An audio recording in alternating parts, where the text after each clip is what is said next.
Saudaraku seiman yang dikasihi Kristus Yesus Tuhan kita akan mengawali perjalanan kita satu minggu ini. Namun sebelum kita mengawalinya, mari bersekutu dengan firman Tuhan. Kita berdoa. Kasih karunia menyertai kamu dan damai sejahtera yang dari Allah Bapa dan anaknya Tuhan Yesus Kristus. Amin. Shalom. Firman Tuhan yang menyapa kita pada hari ini, Senin, tanggal 22 Maret 2021, tertulis dalam kitab Injil Yohanes, pasal 14, ayat yang ke-14. Demikian dikatakan di dalam firman Tuhan. Jika kamu meminta sesuatu kepadaku dalam namaku, aku akan melakukannya. Hingga di sini pembacaan kita akan firman Tuhan. Saudaraku seiman yang terkasih dan yang dikasihi oleh Kristus Yesus Tuhan kita. Apa arti meminta dalam nama Yesus? Ada kisah tentang Alibaba dengan 40 orang penyamun, di mana para penyamun menyimpan harta hasil rampokan mereka di sebuah gua yang pintunya dapat terbuka dan tertutup sendiri apabila mantra diucapkan. Bunyi mantranya demikian. Sesame engkau pintu bersakti, terbukalah, maka pintu akan terbuka. Namun kemudian pintu itu akan tertutup rapat lagi, dan jika hendak membukanya, mantra harus diucapkan kembali. Suatu hari Kasim, saudara Alibaba, melihat para perampok membaca mantra dan melihat gua pun terbuka. Lalu para perampok masuk ke gua tersebut. 1 jam kemudian para perampok keluar lagi dari gua untuk merampok harta benda para penduduk desa. Kesempatan ini tidak disia-siakan oleh Kasim. Dia langsung mengucapkan mantra tersebut. Sesame engkau pintu bersakti, terbukalah. Lalu pintu pun terbuka. Kasim masuk, kemudian pintu tertutup kembali. Ketika Kasim hendak keluar dari gua membawa emas tersebut, mantra yang diucapkannya tidak manjur lagi. Berkali-kali dia ucapkan, pintu tidak terbuka.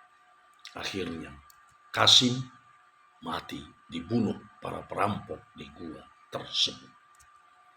Mengapa mantra tersebut tidak manjur? Karena Kasim lupa akan seluruh mantra tersebut. Dia berkata, sesame pintu sakti, bukalah. Nyatanya mantra tersebut tidak lengkap diucapkan oleh Kasim. Saudara yang dikasihi Kristus, apa itu mantra? Mantra adalah perkataan atau kalimat yang dapat mendatangkan daya gaib. Hampir tiap agama purba percaya bahwa perkataan atau kalimat tertentu dapat bersikap magis dan mengandung kuasa, entah protektif, produktif, dan destruktif. Panjangnya dapat berbeda-beda. Ada yang satu perkataan, ada pula yang puluhan kalimat.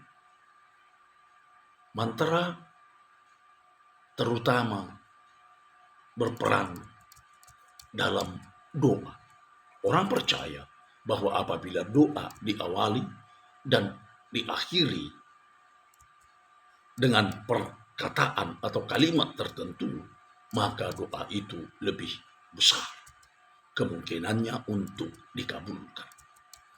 Ada orang mengira bahwa juga dalam doa Kristen ada kalimat tertentu yang perlu diucapkan pada setiap doa, berfungsi sebagai mantra. Kalimat itu adalah dalam nama Yesus. Karena Yesus memang berkata pada renungan kita hari ini dengan mengatakan, jika kamu meminta sesuatu kepadaku dalam namaku, aku akan melakukan. Di sini dikatakan bahwa Tuhan akan melakukan jika disampaikan dalam nama Yesus. Orang mengira bahwa hal itu berarti bahwa doa perlu ada kalimat dalam nama Yesus. Padahal bukan itu yang dimaksud. Berdoa dalam nama Yesus pertama-tama berarti menyelaraskan hidup kita sesuai dengan hidup Tuhan Yesus dan menempatkan kehendak kita sesuai dengan kehendak Tuhan Yesus. Berdoa dalam nama Yesus juga berarti mengakui bahwa sebenarnya kita sendiri tidak berhak menyampaikan doa kita kepada Allah, melainkan Yesuslah yang memungkinkan dan mendukung permohonan kita itu.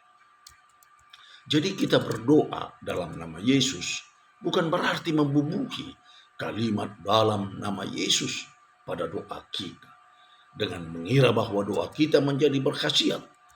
Kata-kata dalam nama Yesus tidak mengandung khasiat atau kuasa apapun. Sebab kuasa untuk mengabulkan tidak terletak pada pengucapan kata-kata dalam nama Yesus, melainkan terletak pada diri Yesus Kristus sendiri. Jadi tidak ada kalimat atau mantra yang dapat menjadikan doa kita lebih berkhasiat. Dan jangan kita jadikan mantra pengucapan kata dalam nama Yesus. Amin. Kita berdoa. Terima kasih Tuhan atas firman-Mu yang telah tertabur hari ini, agar kami tidak menjadikan kata-kata dalam nama Yesus menjadi mantra. Namun jika kami mengucapkan dalam nama Yesus, maka kami harus menyelaraskan kehendak-Mu Tuhan dengan kehendak kami. Dan Engkaulah yang mendukung permohonan kami ketika kami berdoa di dalam nama-Mu. Karena Engkau adalah pengantara Allah kepada kami dan pengantara kami kepada Tuhan Allah. Pulihkan Tuhan saudara kami yang sakit dan sertai kami untuk mengawali aktivitas kami satu minggu ini. Hanya di dalam anugerah Allah Bapa di dalam Kristus Yesus Tuhan kami telah berdoa dan mengucap syukur. Anugerah Tuhan kita Yesus Kristus dan kasih setia Allah Bapa serta persekutuan Roh Kudus kiranya menyertai kamu semua. Amin.